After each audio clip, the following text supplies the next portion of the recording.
Hello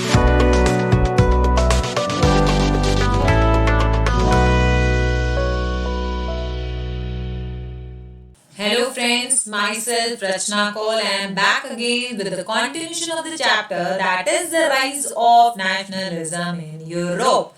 Right? Now in this video we will see the unification of Italy. Earlier we had done the unification of Germany. ठीक है, हम 1789 से शुरू हुए थे, फ्रेंच रेवोल्यूशन, नेपोलियन का आना, 1804 में सिविल कोड और साथ ही राइज हो रहे थे लिबरल नेशनलिस्ट और इटालियन रेवोल्यूशनरी मजीने का जन्म 1807 में, 1850 में नेपोलियन का डाउनफॉल, साथ ही ट्रीटी ऑफ वीना जिसके तहत कंजर्वेटिव्स का रिजाइन शुरू, दोबारा से मोनार्की जो है फिर से यूरोप में आ गई थी और लिबरल नेशनलिस्ट थे, they have started revolt, protest, ठीक है, और उन्होंने प्रोटेस्टेशन के तहत फ्रांस में रेवोल्यूशन कर दिया और फ्रांस में आ गई कॉन्स्टिट्यूशनल मोनार्की।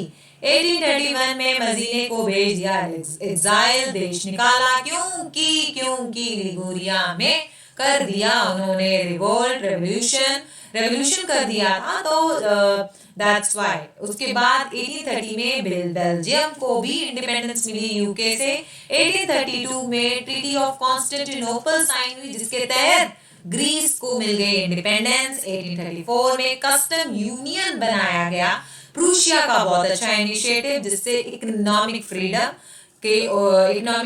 आई, ट्रेड जो है काफी स्मूथ हो गया यूरोपियन कंट्रीज में, दौर चल रहा था रेवोल्यूशन का। इसी के साथ वीवर्स थे जो सिलेशिया में, वहां पे कॉन्ट्रैक्टर्स के अगेंस्ट उन्होंने रिवोल्ट कर दिया। Why? Because these people are not getting the proper amount of wages, very low wages they are getting, but काम इतना ज्यादा, इसीलिए। और इसी के तहत 1848 में बना डाली फ्रेडरिक सोरो ने एक यूटोपियन पेंटिंग जिसमें बहुत सारे लोग from the various country holding the national flag अपने अटायर में, कॉस्ट्यूम में, marching towards the statue of liberty, ठीक है, और बहुत सारे मुकुट नीचे गिरे पड़े थे, तो वो डिपिक्ट करता है कि अब डेमोक्रेटिक और सोशल रिपब्लिक कंट्री बनने वाली है। उसी के साथ 1848 में दो और इंसिडेंट हुए फ्रांस में, जो है लोगों ने रिवोल्ट कर दिया बिकॉज हंगर की प्रॉब्लम बढ़ चुकी थी, बहुत ज्यादा हार्डशिप फेस करनी पड़ी थी आम जनता को, ब्लेम डाल दिया लूज फिलिप डर के मारे भाग गए और फिर वहां पे फ्रांस को रिपब्लिक कंट्री प्रोक्लेम्ड, अनाउंस कर दिया।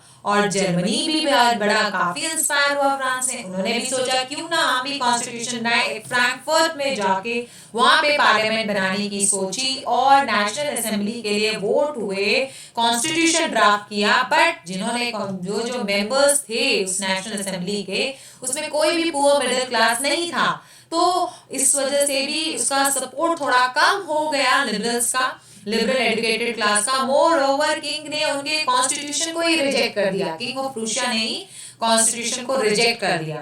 तो ये सब पढ़ा हमने और फिर देखो ये जो हम करने वाले हैं that we will do from 1859 से 61 तक अभी करेंगे हम इस वीडियो में कवर, बट 1866 से दौर शुरू हो गया था, कंजर्वेटिव्स ने रिस्पॉन्सिबिलिटी उठा ली थी, we will unify the countries now, we will make a nation state now।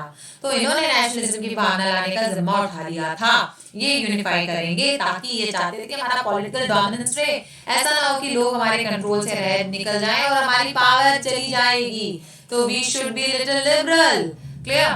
तो इन्होंने जिम्मा उठा लिया था, तो इसी के रिगार्ड में प्रूशिया का जो किंग था विलियम वन, उन्होंने जो responsibility they the unification of Germany की ऑटो वन बिस्मार्क को, और आर्मी ने इनफैक्ट यूनिफाई किया जर्मनी को। तो 1866 से 1871 तक 7 इयर्स वॉर हुई, 3 वॉर हुई फ्रांस, डेनमार्क और ऑस्ट्रिया से, वो प्रूशिया के कंट्रोल में आ गए और यहाँ पे प्रूशियन किंग जो थे केस ऑफ विलियम वन, उनको जर्मन एम्परर कंसिडर कर दिया वर्सलिस में। So this was the condition was going on. Now in this video we will come to know about the Italy. ठीक है, अब क्या था यूनिफिकेशन ऑफ इटली से पहले इटली कैसे डिवाइडेड था, यू रिमेम्बर द लास्ट, पीछे जो है थोड़ा सा साइड में हटके है ये इटली, यूरोपियन कंट्री में। तो इसका जो सदर्न एरिया है वो नेपल्स कहलाता है, और ये यहाँ पे जो है ये वाला और ये वाला और ये वाला, ठीक है, ये kingdom of the two Sicilies के अंडर था, सदर्न पूरा, ठीक है। उसके बाद ये जो सेंट्रल पोर्शन है, साउथ आ गया है इसके अंडर। फिर ये आपका जो सेंट्रल पोर्शन है ये पोप्स के अंडर था, इसको पैपल स्टेट्स कहा जाता है, जो जितने भी चर्चमैन थे ये लोग इसके अंडर में थे, ठीक है। फिर ये सारा का सारा रीजन जो है ऑस्ट्रिया के कंट्रोल में था, यानी हैब्सबर्ग एम्पायर चल रहा था यहाँ पे, ठीक है। तो वो सब कुछ बिखरा पड़ा था, कुछ भी यूनाइटेड नहीं था। और जो एक्चुअली में ये थे आइलैंड, दो आइलैंड इनफैक्ट यहाँ भी है, तो ये जो दो आइलैंड है ये पार्डमन, ठीक है, ये जो है सरदानिया पार्डमन इनके अंडर था। तो इस तरह से मतलब बेसिकली यही इटालियन प्रिंसेस थे, ये मेजर यही लोग थे, ठीक है। इस तरह से कुछ बटा था इटली, क्लियर। तो इटली कुछ इस तरह से बटा था, देखो नॉर्थ में थे ऑस्ट्रियन हैब्सबर्ग थे, सेंटर में पोप्स यानी पैपल स्टेट कहा जाता है, साउथ में मैंने आपको बताया बॉर्बन किंग्स स्पेन के, जिन्हें kingdom of two Sicily, Bourbon kings France में भी पढ़ा है आपने नो डाउट, वो अलग है और स्पेन के अलग है, इनका कंट्रोल था यहाँ पे, ठीक है। और जो आपने आइलैंड देखे थे इटली के साथ ही आइलैंड है, वो जो है सरदानिया पार्डमन, यही एक्चुअली में इटली के हैं जो इटालियन प्रिंसली स्टेट्स थे, ठीक है। तो इसमें जो था विक्टर एनिमल टू ने रिस्पॉन्सिबिलिटी ली कि we will unify the Germany, sorry we will unify the Italy, ठीक है। इन्होंने बोला कि हम इटली को जो है यूनिफाई करेंगे, ठीक है। तो इसी के रिगार्ड में क्या हुआ, देखो इटली को यूनिफाई करने का जिम्मा पहले भी मजीने ने उठाया था, ठीक है, मजीने ने उठाया था, तो इटली का उठाया था, ठीक है। उन्होंने दो सीक्रेट सोसाइटीज भी बनाई थी, रिमेम्बर इनका ओपिनियन था हमें इटली को टुकड़ों में नहीं रहना चाहिए, गॉड की क्रिएशन है तो हमें यूनिफाई होकर रहना चाहिए। तो he tried his best but he never get the success, although he made the secret societies also, ठीक है। इन्होंने दो सीक्रेट सोसाइटीज भी बनाई थी, बर्न में यानी स्विट्जरलैंड में और मर्सलिस में, बट फिर भी इतने सक्सेसफुल नहीं रहे। 1831-48 तक काफी रेवोल्यूशंस के, but he not get the success. So finally क्या हुआ, किंग विक्टर एनिमल टू थे, इन्होंने जो है जिम्मा उठाया कि मैं इटली को यूनिफाइड करूंगा, ठीक है। इन्होंने अपने फ्रेंड जो थे, जो कि चीफ मिनिस्टर थे आर्मी के, तो उनको ये उन्होंने उनके साथ मिलके इन्होंने क्या किया, कैवर जो थे वो ना ही एक रेवोल्यूशनरी थे ना ही वो एक डेमोक्रेट थे, मतलब उनका कुछ डिफरेंट ओपिनियन, और उनके ना फ्रांस के साथ भी काफी अच्छे रिलेशन माने जाते थे, ठीक है। तो क्या था कि इन्होंने सरदानिया पार्डमन जो थे इनके साथ मिलकर मतलब इन्होंने मूवमेंट चलाया और ऑस्ट्रिया को सबसे पहले टेक ओवर किया 1859 में, ठीक है। ऑस्ट्रिया को टेक ओवर किया उन्होंने 1859 में, इटली के कंट्रोल में आ गया ऑस्ट्रिया 1859 में, ठीक है। तो कैवर ने फिर क्या किया कि 1860 में गसिपी गारबेल्डी, ठीक है, इन्होंने फिर साउथ इटली, ठीक है, ये जो है ऑस्ट्रिया यानी आपका आ गया नॉर्थ एरिया, ठीक है, नॉर्थ एरिया आ गया इनके कंट्रोल में।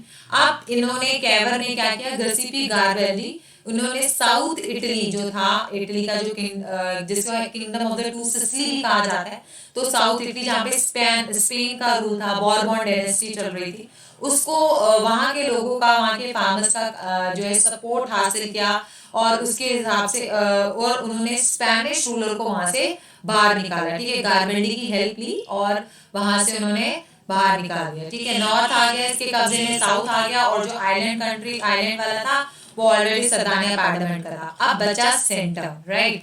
सेंटर में क्या हुआ कि पोप्स रूल कर रहे थे, ठीक है, it's not mention in the NCERT but I am telling you हुआ क्या था यहाँ पे। सेंटर में पोप्स रूल कर रहे थे, पैपल स्टेट कहा जाता था। अब ये देखा कि भाई नॉर्थ भी गया, साउथ भी गया, रह गए हम, अब हमारा कितना ही कंट्रोल, वो तो लड़ नहीं सकते थे, हम तो क्या ही कर लेंगे लड़के, तो इससे बेटर है कि इन्होंने अपनी पास खुद ही डायल्यूट कर ली, खुद ही जो है गिव अप कर दिया, खुद ही सरेंडर कर दिया कि we are ready to accept your things, ठीक है। तो सेंटर भी अब आ गया इटली इसके अंडर, ठीक है, सरदानिया पार्लियामेंट। अब इटली यूनिफाई हो गया अंडर विक्टर एनिमल टू के अंडर, ठीक है। सो 1861 में यानी 1859 से स्टार्ट हुए थे, ऑस्ट्रिया को कैप्चर करा था, एंड अप टू 1861 तो जो है इन्होंने जो है टेक ओवर कर लिया, पूरे यूनिफाई कर दिया इटली को। तो विक्टर एनिमल 2 को इटली का जो है राजा बना घोषित कर दिया गया, अनाउंस कर दिया गया। एक इसमें थोड़ी सी एक चीज है, क्या बात है इसके अंदर कि यहाँ पे क्या था कि वहाँ के जो लोग थे ना, काफी सेंस ऑफ अवेयरनेस तो बिल्कुल भी नहीं थी। They are not very much, जो चल रहा है जैसे चल रहा है चलने दो, दे वर लाइक दैट ओनली। तो इस तरह की आइडियोलॉजी, तो उनको कुछ भी नहीं पता कि क्या चल रहा है, कौन सी सोच के लोग हैं, क्या होता है liberal, they are not aware. और इस हद तक थे कि दो दे डोंट इवन नो कि उनको कौन रूल कर रहा है। मतलब उन्हें ये भी नहीं पता था कि मतलब the pigeon would never heard of Italia and believe that Italia के मतलब इटली बोला जाता था, तो पता ही नहीं था क्या होता है, इटली के बारे में नहीं पता था। ठीक है, तो उन्हें लगता था कि इटालिया जो है वो ला मतलब इटालिया बोला जाता था बट इटली होता है ये। तो बोला जाता था कि जो ला, वो सोचते हैं कि जो ला ये इटली इटली बोल रहे हैं, ये जो है ला इटालिया जो है ये वाइफ है विक्टर एनिमल 2 की। इन्होंने अपनी वाइफ को जो है कब्जे में कर रखा है, हम इसको फ्री करने करने के लिए हमें बोल रहे हैं कि प्रोटेस्ट करने के लिए ये सब। तो इसीलिए बहुत सारी रेवोल्यूशन वगैरह हो रही है। तो ये ला इसके चक्कर में, तो that kind of unawareness they have, मतलब वहाँ के लोगों के बीच में। तो ये इस तरह से जो है इटली जो है यूनिफाई हुआ था। ठीक है, तो this was the thing that Italy got the unify. ठीक है, अब जो है हमने क्या देखा कि जर्मनी का भी यूनिफिकेशन हो गया। ठीक है, जर्मनी का भी यूनिफिकेशन हो गया और इटली का भी। अब इसमें ना एक चीज है जो मैं आपको बताती हूँ कि आपको कैसे लर्न करना है। इसको टिप्स पे आपको लर्न करने के लिए you keep in mind one thing कि आपको फेमस पर्सनालिटीज को लर्न करना पड़ेगा। ठीक है, क्या क्या थी, जैसे फॉर एग्जांपल जर्मनी जर्मनी में कौन किस किस का रोल था, ऑटो वन बिस्मार्क, कौन कौन सी पर्सनालिटीज इधर थी, ऑटो वन बिस्मार्क का रोल था। Then we have the Kaiser William one, king थे ये, केसर विलियम वन। ठीक है, किंग ऑफ प्रूशिया, जिन्हें बाद में जर्मन एम्परर कंसिडर कर दिया गया। ठीक है, और ऑटोमन बिस्मार्क ने अपने आप को चांसलर बता दिया था जर्मनी का, जब इनको प्रोक्लेम किया था, इनको किंग जर्मन एम्परर बोल दिया गया। और इटली में we have the famous personalities from the Giuseppe Mazzini. ठीक है, Giuseppe Mazzini. Then we have the Victor Animal 2, Animal